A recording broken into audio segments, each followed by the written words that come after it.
Els mots clau de la història nord-catalana. Avui. Aigat. Un aigat és un episodi de pluges intenses que genera en poques hores una pujada brutal del cabal dels rius. En la memòria col·lectiva, l'aigat de 1940 és encara ben present.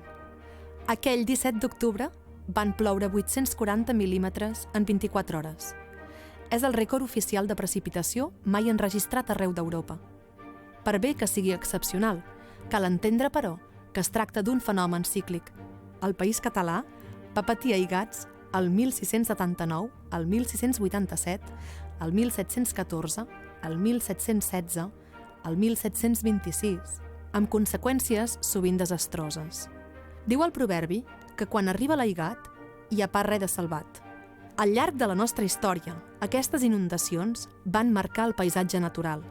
Els aigats successius van dibuixar una gran quantitat de còrrecs, unes riberes temporals per on s'evacua l'excés d'aigua. La multiplicació dels aigats, ben aviat, va obligar els nostres avantpassats a prendre mesures de precaució. Així, a final del segle XVIII, una llei limita la talla d'arbres als flancs de l'Albera i a la part alta del Vallespí per frenar l'erosió i prevenir les esllavissades.